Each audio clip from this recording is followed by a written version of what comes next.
ठरलं तर मग या मालिकेच्या येणाऱ्या भागामध्ये आपण एक जबरदस्त ट्विस्ट पाहणार आहोत।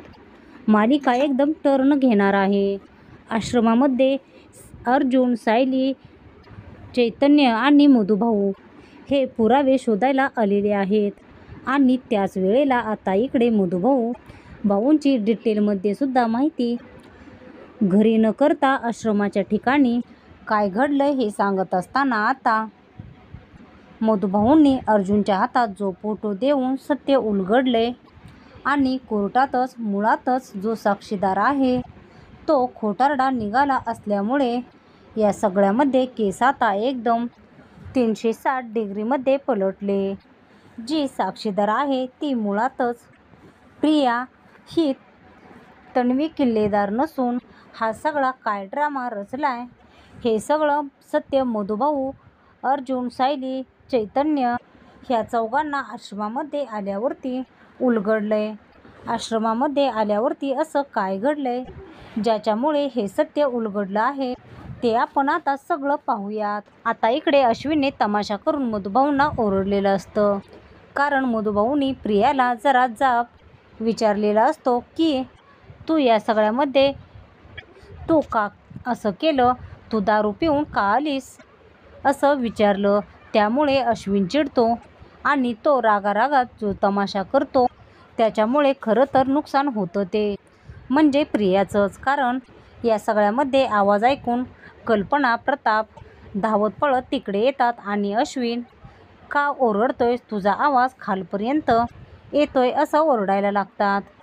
तोपर्यंत अश्विन सांगायला लागतो यांनी या सगळ्यामध्ये आता तन्वी वरती आवाज वाढवला, त्यांनी उलट तपासणी केली आपल्याच घरात येऊन, आता आपल्याच मुलीची उलट तपासणी करणाऱ्या या आता बापाला काय बोलू मी। यावरती इकडे सायली सांगायला लागते, अश्विन भाऊजी तुम्ही या सगळ्यामध्ये चुकीचा समज करून घेताय। एका बापाने जर का मुलीची तपासणी केली तर काय फरक पडतोय। यावरती अश्विन म्हणतो, हा बाप नाहीये, यांनी तिला कधी बाप मानलंच नाही, तिच्यावरती अत्याचार करत आला हे तन्वीने ऑलरेडी मला सांगितलेलं आहे आणि त्यामुळे या सगळ्यामध्ये आता याला बाप म्हणण्याचा अधिकारच नाहीये। यावरती इकडे आता मधुभाऊ सांगायला लागतात, मी फक्त काल तिला विचारलं होतं की या सगळ्यामध्ये तू दारू पिऊन का आलीस, आता मात्र यावरती कल्पना म्हणते, काय दारू पिऊन? आता यामध्ये सगळं काही उघडकीला आलेलं असतं। अश्विन म्हणतो, नाही मम्मा, हे मुद्दाम तुझ्यासमोर तन्वीची इमेज खराब करण्यासाठी प्रयत्न करत आहेत, असं काहीही नाहीये।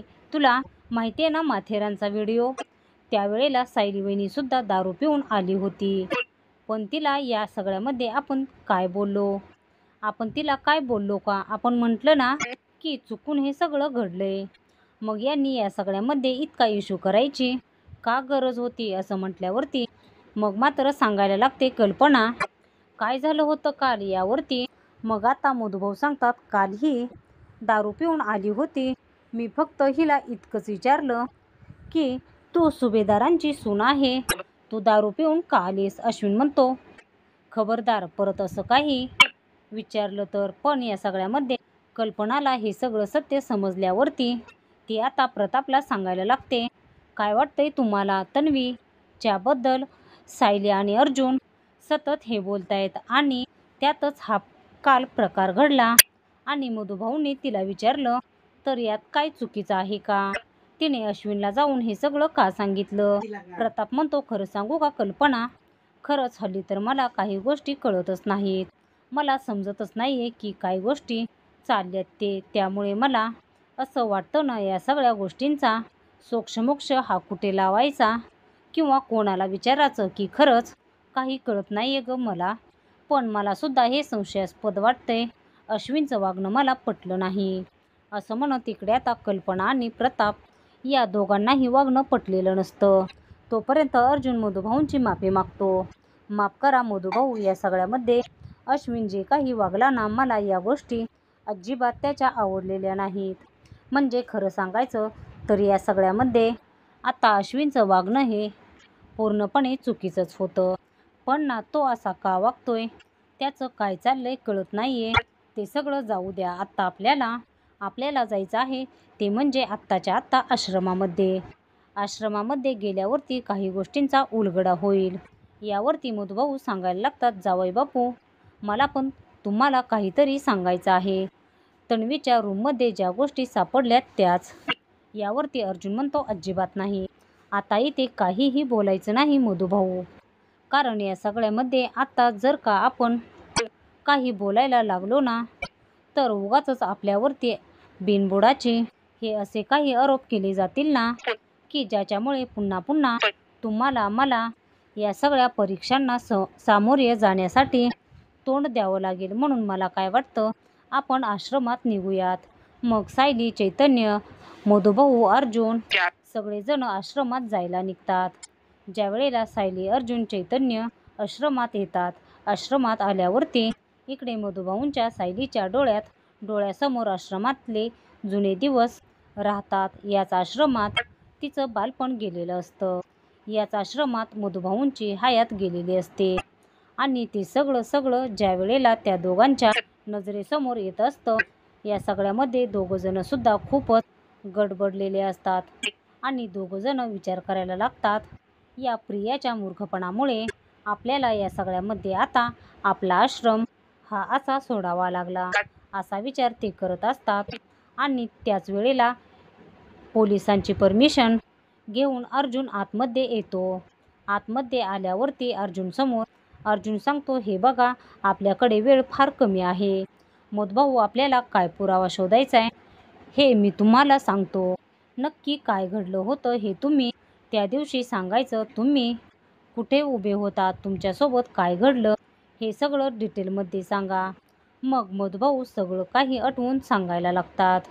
ज्या वेळेला मधुभाऊ या सगळ्या गोष्टी आठवत असतात त्यावेळेला मधुभाऊ सांगतात की मी गेलो होतो पैसे आणायला. पैशांची पिशवी माझ्या हातामध्ये होती. ती पैशांची पिशवी घेऊन ज्या वेळेला मी आलो आणि त्याच वेळेला आता इकडे पाहतो तर काय, इकडे साक्षी होती आणि त्याचबरोबर तिकडे विलास होता. साक्षी आणि विलास हे दोघेच होती, बस बाकी कोणीच नव्हतं. हे दोघे जण ज्या वेळेला इकडे होते त्यावेळेला मी तिथे आलो. मी त्यांना सांगितलं की काय करताय तुम्ही, तर त्यांनी सगळा पसारा मांडून पेपर मांडून ठेवले होते. मग मधुभाऊ घडलेला प्रकार सांगायला लागतात. मी तिच्या हातातून ते काढून घेण्याचा प्रयत्न केला होता. मी ज्या वेळेला हे काढून घेण्याचा प्रयत्न करत होतो त्यावेळेला ती आता गन तिने माझ्यावरती रोखली. गन रोखल्यावरती मग मात्र मी तिला समजवण्याचा प्रयत्न केला. मी तिला समजवलं की या सगळ्यामध्ये आता ती गन खाली कर, पण ती काही ऐकली नाही. न ऐकल्यामुळे मग मी तिला बाजूला ढकलण्याचा प्रयत्न केला, पण ते धक्का देण्याच्या मध्ये तिने ती गन चालवली. माझ्यावरती चालवण्यात आलेली गन ही आता या सगळ्यामध्ये विलासला लागली, असं म्हणत मधुभाऊ सगळा प्रकार सांगतात. त्यावरती अर्जुन म्हणतो, मधुभाऊ तुम्ही एक काम करा, तुम्ही या सगळ्यामध्ये जिथे ना सामान वाटतंय भेटतंय ते सगळं सामानाच्या बद्दल सांगा. मधुभाऊ म्हणतात, जावई बापू मला तुम्हाला वेगळं सत्य सांगायचं आहे. त्यावरती अर्जुन म्हणतो, हां तुम्ही घरी सुद्धा मला हे सत्य सांगण्यासाठी उत्सुक होता. काय सत्य तुम्हाला सांगायचं आहे मधुभाऊ? त्यावरती मग आता मधुभाऊ सांगायला लागतात, खरं तर मी ज्या वेळेला तन्वीच्या रूममध्ये गेलो होतो ना त्यावेळेला मला काही फोटो सापडले. मधुभाऊ म्हणतात, ते फोटो होते सायलीचे. असं म्हटल्यावरती तिथे सायलीच्या हातामध्ये ते फोटो येतात.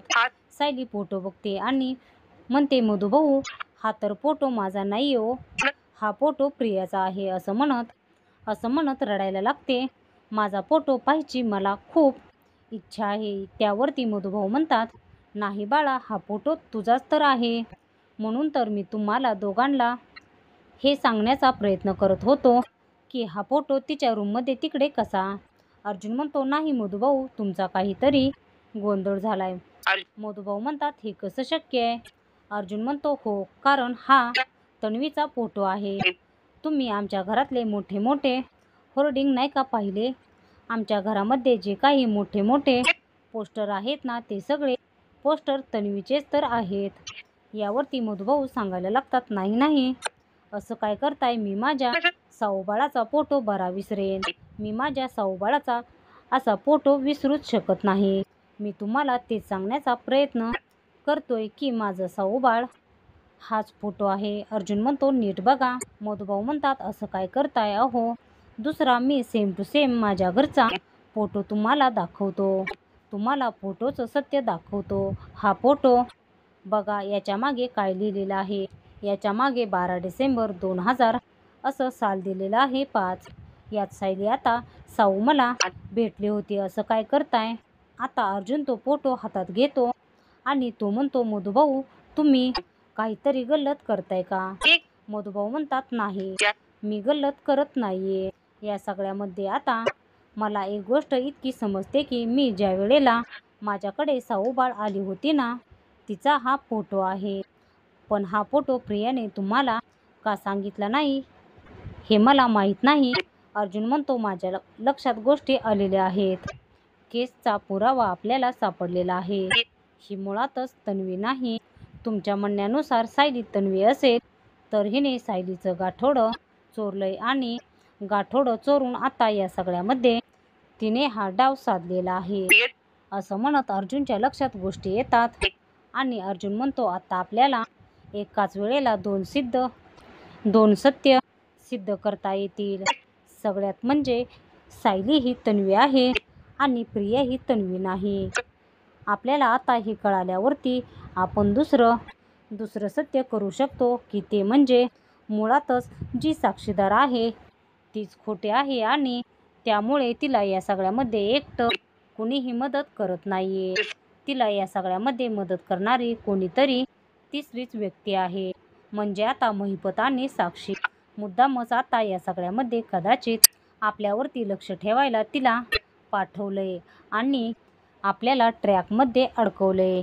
बस झालं, आता मात्र गप्प बसायचं नाहीये. सत्य समोर आलंय. सायली तुम्हीच तन्वी आहात. सायली तुम्हीच तन्वी आहात. सायली तर रडायलाच लागते. मधुभाऊ म्हणतात, हो, कारण त्या रात्री तू माझ्याकडे आली होतीस. आश्रमामध्ये आल्यावरती खूप मोठा सत्याचा अर्जुनला उलगडा झालाय. लहानपणीची बालमैत्रीण ही दुसरी तिसरी कुणी नसून ही सायलीच आपली तन्वी आहे हे सत्य उलगडल्यावरती अर्जुनच्या डोळ्यात टचकन पाणी आले. अर्जुन सायलीला हे आता सगळं सत्य समजल्यानंतर प्रियाचा अगदी पर्दाफाश झालेला आहे. ठरलं तर मग या मालिकेचे पुढील धमाकेदार ट्विस्ट पाहण्यासाठी आपल्या